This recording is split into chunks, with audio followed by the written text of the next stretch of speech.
Hello and hi. ഞാൻ ഇന്ന് share ചെയ്യുന്ന ഒരു റെസിപ്പി എന്ന് പറഞ്ഞാൽ ഇന്നലെ വൈകുന്നേരം ചെയ്ത ഒരു 4 മണി സ്നാക്കാണ്. ഇവിടെ കാണുന്നത് 1 കപ്പ് കടലമാവാണ്.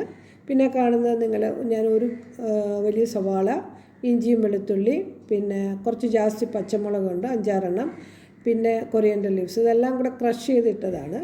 പിന്നെ ഞാൻ 1/4 ടീസ്പൂൺ മഞ്ഞൾ, 1/4 ടീസ്പൂൺ ജീരകപ്പൊടി, 1 ടീസ്പൂൺ കട്ടത്തൈര്, പിന്നെ പാകത്തിനുള്ള ഉപ്പും ചേർത്ത് ആവശ്യത്തിനുള്ള കുറച്ച് വെള്ളം ഒഴിച്ച് നന്നായിട്ടത് മിക്സ് ചെയ്തെടുക്കുകയാണ്. അപ്പോൾ ഇത് ശരിക്കും ഈ സ്റ്റേജിൽ നിങ്ങൾ 1/4 ടീസ്പൂൺ കായപ്പൊടിയും കൂടെ ചേർക്കേണ്ടതാണ്. ഞാനത് വിട്ടുപോയി. അപ്പം അത് നിങ്ങൾ ചേർക്കണം. പിന്നെ ഇനി ബേക്കിംഗ് സോഡയും കൂടെ ചേർക്കുകയാണ്. ഒരു പിഞ്ച് ബേക്കിംഗ് സോഡയും കൂടെ ചേർത്തിട്ട് ശരിക്കും ഇത് നമുക്ക് കടലമാവ് വീട്ടിലുണ്ടെങ്കിൽ പിള്ളേർക്കൊക്കെ അവധിയുള്ള സമയങ്ങളിൽ 4 മണിക്ക് എളുപ്പം ചെയ്തെടുക്കാൻ പറ്റുന്നതാണ്. പിന്നെ ചോപ്പറിലോ മിക്സിയിലോ ഇതെല്ലാം കൂടെ ഒക്കെ ഇട്ട് ചെറുതായിട്ട് ഇതെടുക്കുമ്പം ചോപ്പ് ചെയ്തെടുക്കുമ്പോഴും വളരെ എളുപ്പം റെഡിയാക്കി കിട്ടും. ഇതിൽ ഇപ്പം ഞാൻ 1 ടേബിൾ സ്പൂൺ അരിപ്പൊടി ഇട്ടിട്ടുണ്ട്.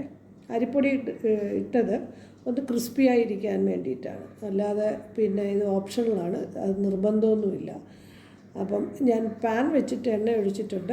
അപ്പം ഓരോന്നായിട്ട് നമ്മൾ ഫ്രൈ ചെയ്തെടുക്കുകയാണ്. ഇതിപ്പം ഈ യെല്ലോ കളർ എന്ന് പറയുന്നത് ഇപ്പോൾ ബ്രൗൺ കളറാവും തിരിച്ചിടുമ്പോൾ, കാര്യം അരിപ്പൊടി ഇട്ടിട്ടുള്ളതുകൊണ്ടാണ്. മറ്റേത് നിങ്ങൾക്ക് അരിപ്പൊടി ഇടാതെ ഇരുന്ന എല്ലാം യെല്ലോയിഷ് കളറായി തന്നെ ആയിരിക്കും. അപ്പോൾ 1 കപ്പ് മാവിൽ ഞാനിപ്പം ഇത്രയും ചെയ്തെടുത്തിട്ടുണ്ട്. വളരെ ടേസ്റ്റിയും വളരെ കുട്ടികൾക്കൊക്കെ നല്ല ഇഷ്ടമാവും.